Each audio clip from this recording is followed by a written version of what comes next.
Ser ciudadano, un ser íntegro y coherente. El DJ me dijo, rodaste. Ay, es que me lo dijiste con los ojos, DJ.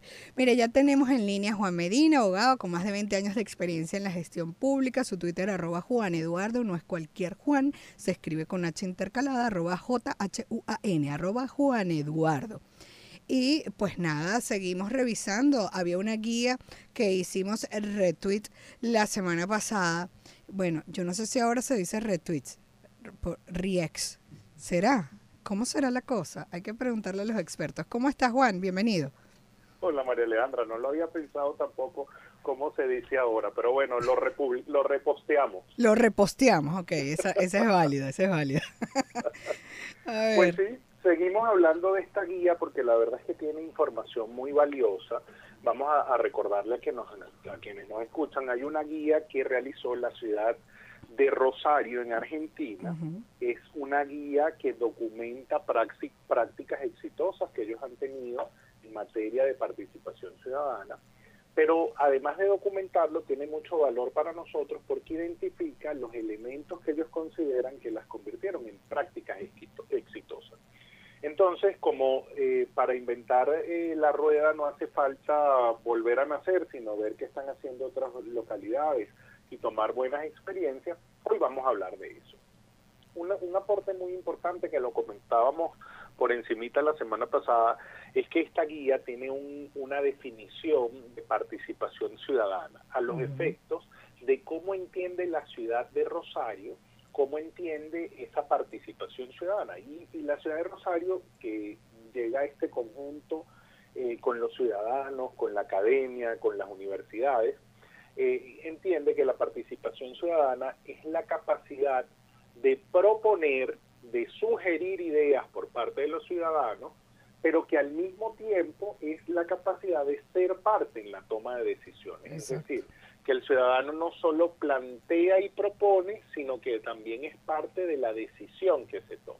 Es que eso va en un sentido lógico. ¿Para qué está un gobernante, una autoridad? Para servir a la gente.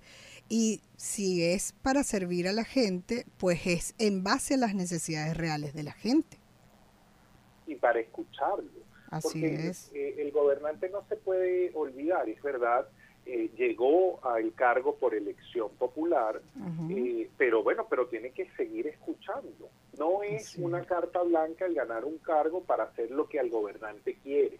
Es un mandato para hacer lo que los ciudadanos queremos. Y entonces siempre hay que escuchar al ciudadano permanentemente y hay que tomar las decisiones con los ciudadanos. Esto genera un vínculo común, una participación en conjunto entre los ciudadanos y los funcionarios. Es decir, que debe haber un proceso de colaboración, de codecisión y de cogobernanza.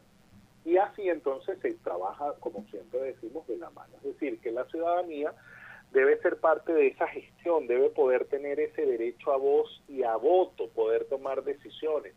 Y también la ciudadanía, muy importante, tiene que controlar, regular y evaluar que esas acciones se respeten. Así entiende la ciudad de Rosario la participación ciudadana. Entonces plantean 5 puntos fundamentales que yo extraje para identificar que hay una buena práctica, para entender cómo construir una buena práctica en materia de participación ciudadana. El primer elemento es la convocatoria. ¿Cómo se hace la convocatoria? ¿A quién se le va a dirigir la convocatoria? ¿Qué se espera del ciudadano que participe? Se espera que nos dé opinión, información, que se sienta a trabajar con el gobernante. ¿Qué se espera? Y muy importante, lo que ellos han identificado como un elemento exitoso en la convocatoria, el tiempo con el que se hace la convocatoria, cuánto tiempo, cómo se le dice a la gente, cómo se le llega. Y ahí entonces hay que identificar cada región, cada ciudad, cada municipio tiene naturalezas distintas. Bueno, unos se comunicarán más por X, otros se comunicarán más de manera por radio, otros se comunicarán más distribuyendo volantes, pero eso hay que identificarlo. Eso asegura que una práctica sea buena, el éxito de la convocatoria. Un segundo elemento es la accesibilidad. ¿Cuánto acceso tiene el ciudadano para participar? Y aquí entonces dependerá de cuál es el esquema que se esté utilizando. Es decir, no es lo mismo una consulta que una mesa de trabajo. Pero lo que sí es importante es que el ciudadano le sea fácil participar, le sea cómodo, le sea entendible, con un lenguaje sencillo y sin exceso de tecnicismo. Pensemos un momento cuántas veces hemos escuchado que los gobiernos hacen consultas que nosotros no sabemos que las hicieron, es decir, no fueron accesibles para el ciudadano.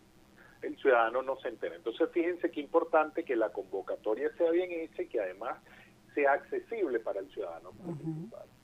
Otro elemento que identifican con mucha claridad como exitoso o como importante para que una práctica en materia de ciudadanía sea exitosa es la planificación de ese encuentro. Bueno, la consulta, cómo se va a hacer, con qué mecanismos, en qué lugar, en qué fecha, en qué hora.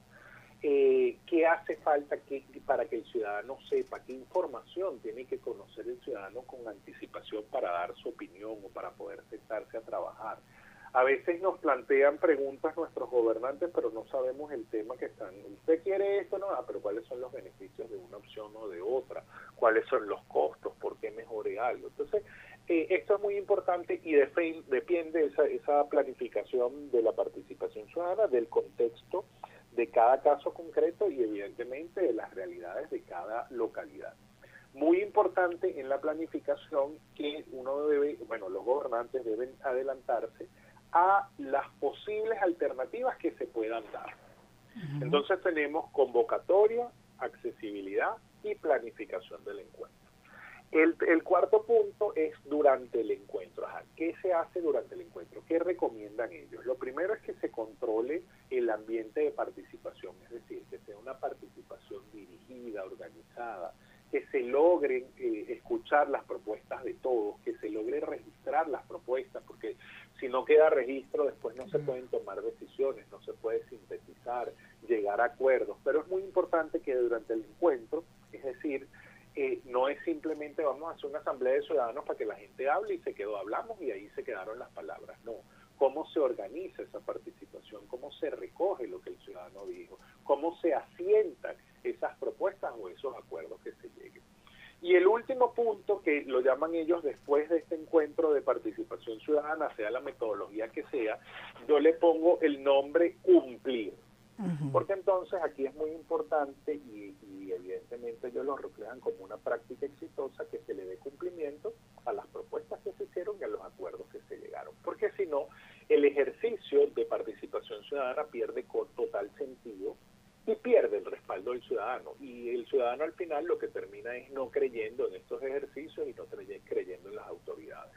Entonces después hay que informar esos avances, informar qué dificultades está habiendo, qué cambios hay que hacer. Bueno, en tal ocasión llegamos a estos acuerdos, pero esto no está siendo posible por este sentido u otro sentido. Yo te pongo un ejemplo de un sitio muy cerca de donde yo vivo, que hicieron una consulta y los ciudadanos votaron por hacer un parque en una zona. Y cuando se empezó a hacer el parque, resulta que los problemas de agua no lograron que el terreno se destinara para un parque. Pero nunca se informó, entonces el ciudadano quedó con la sensación de que su propuesta no había sido escuchada, de que además se había quedado la obra menos. Y la alcaldía tenía unas razones muy válidas. Años después logró solucionar el problema del agua e hizo el parque, pero qué importante es comunicarlo a tiempo para que todos lo sepamos y para que la gestión tenga ese respaldo del ciudadano. Sí, definitivamente son muchos los problemas que se solucionan con la comunicación y hay que entender, las autoridades tienen que entender que más bien la participación es positiva, porque algunos lo entienden como un ataque. Yo he estado revisando la guía y pues es de mucho valor lo que mencionas, y a mí me llama la atención la necesidad, o que dejan muy claro sobre la necesidad de la legislación en materia de participación ciudadana. Pues son necesarias las ordenanzas, la ley de participación ciudadana como para poner orden en esto, y también el reconocimiento de que hay que hacer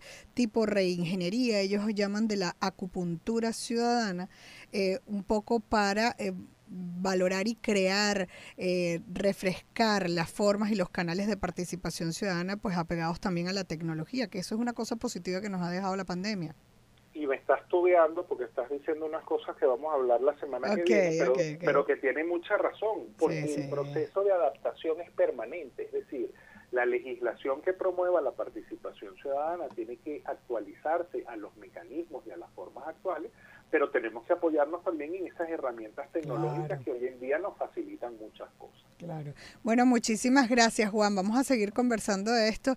Yo es que no me aguanto, veo estas cosas positivas y me encantan. Y bueno, las cosas buenas hay que mencionarlas, hay que ponerlas en práctica. Y es justamente de lo que estamos hablando en materia de participación ciudadana con Juan Medina, abogado con más de 20 años de experiencia en la gestión pública. Lo vamos a tener como siempre el próximo lunes. Síganlo en sus redes sociales. Allí tiene la guía publicada en X, @Juan Eduardo.